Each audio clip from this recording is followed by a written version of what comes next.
Hello and welcome to the Azure Cloud Chronicles. I'm Joey D'Antoni, Principal Cloud Architect at 3Cloud. I'm here with John Morehouse, who I'll let introduce himself. Hi, I'm John Morehouse. I'm a principal consultant with D'Antoni and Associates. To build on our Azure SQL Database series and our Azure Data Platform series, today we're going to be talking about Azure SQL Database Hyperscale. This is, as things Azure SQL go, a relatively new service. I remember first hearing about this in I think 2017 or 2018. It was originally called Project Galileo. I like to try to remember all the original code names for these things. Uh, Bob explained to me why it was called Galileo. I think something about they were working with like some one of those planetarium type places where they store all the telescope data, and they needed to be able to store the entire universe of stars or something, and that's where they landed on that. If I'm remembering that correctly, I might have just made that up. But Hyperscale is a database that can scale up to 100 terabytes. And a fun story, Kevin Farley, who has since retired from Microsoft, told me that they think it can scale beyond 100 terabytes. It just, they didn't have a good test data set to go bigger than that. That's cool. Yeah, it's a really neat service. And John, tell us It about the is. pricing, because I think this is really the key element. Because most cloud database services, when your storage goes up, you have to buy more cores. Does Hyperscale work the same way? Actually, it's a little bit cheaper than general Azure SQL Database general purpose. Yeah, And so, if you've seen the previous video, like this is the new default, right? So if you yeah, create an Azure SQL Database, they're going to push you to Hyperscale. One for a cost perspective, but I think that you also get because like you and I have talked about it before, but you get better log throughput, and we'll talk about that in terms of the architecture. But you get a little bit better performance, I think, yeah. as well at Hyperscale. It's actually significantly better performance. So Yeah. it's 150 megabytes per second now. It got raised from like Oh, it got 120. raised. Okay. It got raised last fall, I think, from 120. And you don't get 150 meg of log throughput till you're like pretty high in business critical. So from a log throughput, which is commonly for write intensive workloads in the cloud, it is by far the biggest limitation, especially compared to on-prem. This is the way to go. The other thing I'll say too, normally when you're scaling up in terms of data volume, you have to buy more cores, which especially when you're buying something that's licensed like SQL Server is really expensive. This service disaggregates compute and storage, so you can scale your storage pretty much infinitely without buying more compute. It was nice. Yeah, this is a really high level diagram of the way hyperscale works, and I'm going to talk through it because I think it's important to kind of have this understanding. It's a very different Azure SQL database. You could almost build in your own data center. Managed instance isn't that different from your own SQL instance. In fact, your SQL instance might be better.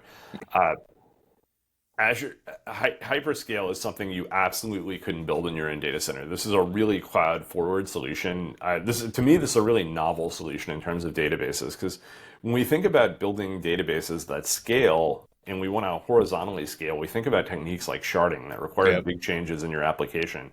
This effectively can scale your database horizontally without any of those changes. So here we separate the main database engine, which is known as compute, and that's what's an A here. Let me grab my pointer so we can talk a little bit. So in A, this is our main compute engine. This is where our cores are. This is what we pay for in terms of compute. But it does separate this from transaction logging and storage, as you would expect with storage. But here, if we go to B, we have our storage. Our data files and backups are stored in Azure Blob Storage as paid storage, much like general purpose and SQL DB. But this allows us to take Microsoft to take snapshots of them, Mhm. and it gives us durability. These files are blobs, and the data provides both redundancy to recover the main instance and your paid server. And paid servers are really the secret sauce here. And the paid servers retrieve data from data files. They store it in a local SSD cache. You get one new paid server basically for every 1 terabyte of data that you have. Um, and so excuse me, 128, it's not 1 terabyte. Each paid server is going to be 128. The other thing that's kind of the secret sauce is this log service. Yeah, a hyperscale log service is going to use the service to coordinate transaction log propagations to both replicas and paid servers. You can have those named replicas, and that's E here. and they have their own compute, but they use the same log service. You can kind of think of this like an availability group, but it is not implemented the same way at all. You can have up to 30 named replicas, and each of those named replicas can have 4 high availability replicas, which are more like an AG. Those are just standby copies of the primary geo or named replica, and they're ready for failover and available for read-only workloads. That's the high-level overview of the service. John, you don't need to know all this to use this. Do you want to talk about how you've seen the service used at clients? Sure. One of the things I want to, before we move away from this slide, though, is the amount of caching that's Mm-hmm. involved with this service is pretty significant. You can see there on the slide that you've got caches at the compute layer, at the page server layer, right? So Microsoft is taking quite a bit of advantage of the caching concept to help provide better performance, right? So Hey, everything's cached locally. hey, John, remember when Microsoft came up with buffer pool extensions and, Yeah. and all sorts of bloggers on the internet said it was Yep. crap? Yep. You know what this is? Buffer pool extension, Yeah. in a sense, right? But so lots of caching, right? So that's a good thing. We It like, started. It did start with the same code. yeah. Yeah. Uh, and I have a couple clients that use Hyperscale. There are some limitations with the architecture in terms of like you can't use durable in-memory tables with Hyperscale. You can use some components of in-memory, but if you want durable tables, you can't do that there. You have to use business critical. Yeah. For what it's worth. Um, For what it's worth. That's not in general purpose either. yeah, it's not a general purpose either. Yeah. I've actually got a client right now that could take advantage of that, but we unfortunately can't use durable tables for in-memory. Typically, though, like standing up a hyperscale database is just as easy as standing up a general purpose. In the previous video, we watched Joey very easily create a new logical server, create a new database. The process to do hyperscale database is pretty much the same. There's not really that much differences between, you choose your tier, you choose your cores or whatever compute you need, your storage, and you pretty much click OK, fill in all the checkboxes, click OK, and it creates a hyperscale database for you. Do you have a lot of clients using it? Yeah. Yeah. Well, one client using it a lot, particularly because they have some pretty large data sets.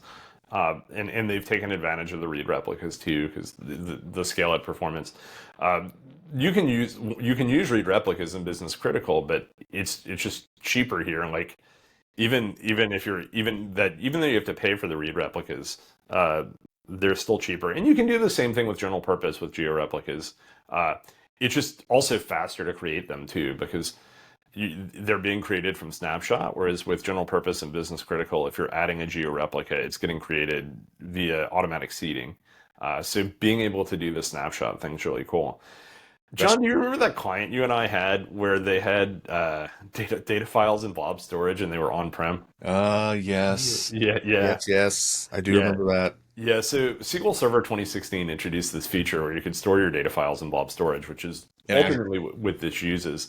The cool thing about it, and don't ever think you can store data files in Azure storage if you're on-prem. Maybe if they were like archive files in a file group and you had a express route and you didn't really query them, that could work, but it's a bad idea. Uh, Stretch DB forever, by the way. Long live StretchDB. But the cool thing about having those data files in Azure is you can do snapshot backups. I remember I wrote a demo for SQL 2016 for Microsoft that showed that use case, and it really is an instant backup, and it does. I know there are lots of old school DBAs who will say snapshots aren't backups. These snapshots are. You can roll them forward and all that stuff. Do you want to navigate over to the portal and Sure. yeah, I'll stop sharing. Let me I will navigate over and let me see if I can share my screen. Because I do have a hyperscale database stood up. But come on, share. Share screen. Yep. Please don't make me restart Chrome. Here we go. Okay. Let me turn off my focus so I don't get random pop-ups. So hyperscale, right? So we're in the portal, we're in my tenant. I actually have a resource group called Hyperscale because I stood up this database because I was trying to test something with for my client. Mm-hmm. And so I just quickly stood one up. Here's my Same kind of concept, right? My database or my logical server name has to be globally unique, just like it is with general purpose or business critical. And there's nothing special about Nope. a server for a hyperscale. It's the same thing. No, you can see that this all looks the same, right? So I can give it a service managed service identity, which is something that I would recommend. In this case, I did not configure it with intra authentication. I just did SQL because I was lazy. I can do elastic pools. I can manage my backups for my database. And I don't know if we've talked about this before or we're going to in the future, but this is where I would manage retention policies, just like I do with general purpose. I can manage failover groups and all that good stuff if I have to. Failover groups are distinct from read replicas. That's true. Failover groups are for your server, though. So they're That is for my distinct from server, correct. Yeah. But in my database, so I've got this test one database that is online. It is worth noting that general purpose, if it's online, you get charged. With Hyperscale, it's online, but you only really get charged for the compute that you use. You mean Right. serverless? You can't. Yeah, serverless. Yes, sorry. Yeah. Yeah, sorry. This is in the serverless compute tier, so I only get charged for. It says that it's online. It won't pause per se. Yeah, Whereas- I think what the point John's trying to make here is hyperscale serverless does not pause the way general Correct. purpose serverless does. And that's exactly what I was trying to say. Yeah. In a roundabout way. So don't be afraid if you come in, like if you choose your hyperscale database to be serverless and you come in, because this happened to me. Like I actually created this database and I came in and was like, well, it's serverless. Why isn't it pausing? Like I don't want to be charged for it. And I had to go look and research that. Yes, it's online, but with the serverless hyperscale, you only get charged for the compute that you use. So as long as you don't have an active workload going against it, you're not going to get charged anything, right? So like you can see my compute utilization over the past day, a couple hours, last hours is really really small, right? So I have a spike there at 3%. Probably a log backup. Yeah, log backup or whatever it might be. So my billable rate for this database is going to be very very small because I used it. I did not actually apply a workload to this. I just created it to mess around with the configuration. There's this really, really complex formula for serverless billing that involves like a number of CPU seconds that you consume. Yeah, and you pretty much need a mechanical engineer's degree to understand that billing rate. Yeah. But so just like in general purpose, the manageability is pretty straightforward and similar, right? So I can scale that up. I can change my min. Obviously this says auto pause you can't do, but if I wanted to scale my high availability second replicas, I can. So I want to know who the person is that scales the slider bars in the portal. Yeah. One thing it is worth noting that like you can't change some of these options once it's been created. So there is some lock-in. Yeah, like it causes problems if you need to change your backup redundancy or you're going to fail over to another region, and like it's kind of complex, and I don't remember the exact scenario, but we ran into it with the client. So you need to make sure that you choose your backup redundancy correctly when you first create it, and as well if you want this database to be zone redundant or not. Yeah, the other aspect of this is if you migrate a database from general purpose to hyperscale, you can move back, but only for 45 days, I believe. Was it 40? I thought it was 30. It might be 45. They might have raised it. I think they made it 45. Did yeah. they? Yeah. Replicas, I don't have any replicas. This is also for the geo replicas. Yeah, there's geo replicas right now, but it's pretty straightforward. It's just like general purpose in terms of manageability. It stood up very quickly. It took a couple minutes for it to get created, create the logical server, then create the database itself. Pretty straightforward. Yeah, and the costing model here is really good. That to me, that's the biggest thing. If you're not sure how much your data is going to grow, and you your compute maybe isn't going to be that high, like this is a really good scenario where you're going to have like a lot of data that you're storing, but it might not be that busy. One of the common misnomers I've seen throughout my career, especially when I was a full-time DBA, is that you would work with like infrastructure managers who would say something to the effect of like, oh, based on the size of the database, you should know how many hardware resources it's going to need, which is absolutely not true. Like some of the hardest databases I've ever worked to performance tune were like 30 or 50 or 100 gig, not I've worked on databases that were 10 terabytes that didn't really do that much. So it's not something you can judge. So like being able to scale that storage and compute independently is a really good thing. Like we had a customer on managed instance where they had to choose the ultra high memory 128 core servers just because they had 14 terabytes of data, and that was the only way they could get to 16 terabytes. So like the cost for them to go to 8 to 16 terabytes was like massive because they had to buy all this additional compute and SQL Server licensing, whereas the cost of increasing your storage and hyperscale is roughly what you would pay for premium storage, so $135 a month per terabyte or so. So very, very cost effective as you scale your application up.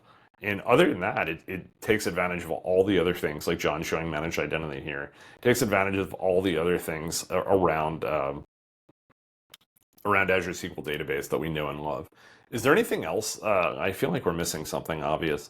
Uh, But other than the fact that I failed to give it a managed identity when I created yeah, it, yeah, or Azure off, but or Intra I'm off lazy. rather. I'm lazy. At least, Yeah, hey, I'm at least giving it a managed identity, which is something that we typically recommend. yeah. I also think it just kind of works. It's not something you really have to think about, which is probably the biggest selling point of it. Hyperscale is just SQL database, and that's one of the reasons why the team made it the default. It's one of the reasons why they made it more pricing friendly compared to general purpose. Uh, you're in John. Can you go to the sizing page and show the pricing? I could be wrong on this, but I think you're effectively not getting charged for SQL Server. Make it provisioned, and let's see the price. 66 with, and And that's with that's 2 cores and no replicas. yeah, yeah. I think effectively you're not getting charged for SQL. Like you're just getting charged for the compute. I don't know if Microsoft will suddenly become less genial at some point and try to and raise the price on you, but that is my understanding from the product team. I mean, 80 cores. And I think that's why this is cheaper than general purpose. And here you can like just like with general purpose, you can change your hardware series if you really need something that's super confidential, you can go to the DC series and change the hardware, memory optimized. I almost always choose the standard just because I've yet to run into a client that needs that higher level. Well, except that one client we had. Yeah. They use the premium memory optimized stuff. Well, it's kind of interesting. Where you might run into that is if you're using something like Elastic Pools and your pools get busy and you need more memory. One of the things I think that's kind of really interesting about Azure SQL DB as opposed to RDS and MI is because you're tying all the resources, generally speaking, to a single database, and even in pools, you have the tight resource governor controls that are pretty easily implemented. Uh, and John's getting paged. Sorry. No It was problem. my reminder to take my medications. Uh, the By confining everything to a single database model, you tend not to have like major resource limitations. I mean, obviously, you can have bottlenecks. It's not SQL database isn't magic, but you have a better understanding of what the workload profile looks like when you're only running a single database versus running, you know, if anybody's ever had one of those like consolidated SQL 2008 servers that had like 12 different application databases running on it, and they were all busy at the same time to different degrees, uh, and you're trying to spin plates to keep it running correctly. Chief plate spinner. Chief Shout out plate, to Bill Fellows.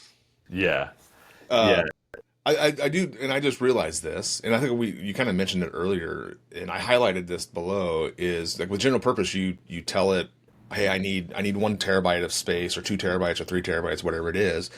Whereas with hyperscale, you just get charged 25 cents per gigabyte per month, and it'll automatically scale up to 100 terabytes, and you just get charged 25 cents per gigabyte per month.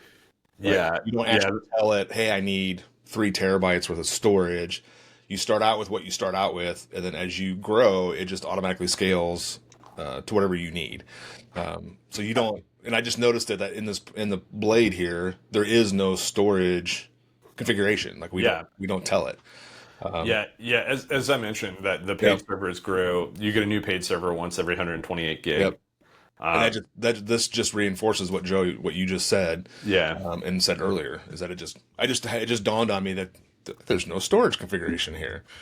and if you have a 100 terabyte database, call us and let us know. We'd like to see it. Yeah, I would love to see it. Make DCAC your partner of record Yes, or CSP. CSP, please. Yeah, yeah, So because I like hyperscale. Other than there are some feature limitations, such as I mentioned, the in-memory stuff. yeah, But price and performance comparison, it's cheaper than business critical for sure. And if you go look at the different architectures and the different resources that can provide in terms of IOPS and bandwidth and all that, it's pretty comparable. the really cool demo you'll see Microsoft do a lot is like they'll do a snapshot backup and restore of a hyperscale database, and they'll have like a 50 terabyte database, and it's Yeah, instant, yeah, which it's real. There's no bullshit to that. Like yeah, it's because of the way they're doing snaps and blobs that they can do that, and I think that's also really cool. yeah. I've got a client that's where they just bought two new arrays that might be orange, and they are actually going to implement, and they have larger databases, multiple terabytes, and we're actually moving them to using the snapshot type backups with that array, because they got tired of on Sunday nights their backups were taking 8 hours, and now we can do a snapshot backup in a split second, and it's done. Yeah, like, You know, and I'll call it that vendor because they've done really good work in the space and they yeah, invest they in the have. SQL Server community. It's Pure. And we got friends in that space. So Yeah, and Pure has done a really good job with this, and yeah, Microsoft has here, and it probably helped Pure that Microsoft was working on it so that they yeah, could get some of the changes they needed to be able to do things like roll snaps forward, because the underlying technology around those snapshots is really old. VSS is what, like Windows 2003 ish, it I is. think. Yeah, but like it never really got where you could use it on databases until quite recently because I mean, infrastructure folks always tried to, and it's like, wait, you need to roll that forward? That's important. Yeah. Yes. Yes, it is. Yeah, Yes, it is.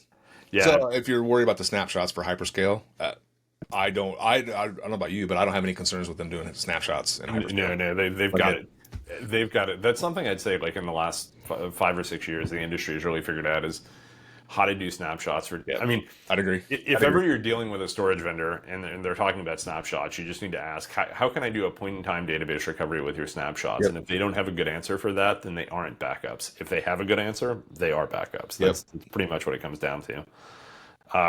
There was something else I wanted to say about that with snaps, but I don't think I have. My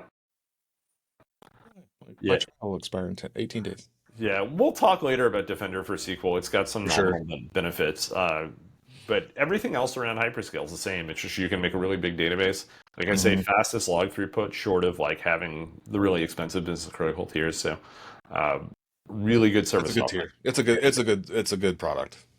Yeah. Uh, I think that's about it for this video. And if you have any other questions, feel free to put them in the comments. John, do you have anything else you'd like to add? Nope. Just make sure you subscribe and like the video and stay tuned for more videos. Yeah, thanks a lot. Have a good afternoon, everyone, and we'll see you later. See you Bye. later. Bye.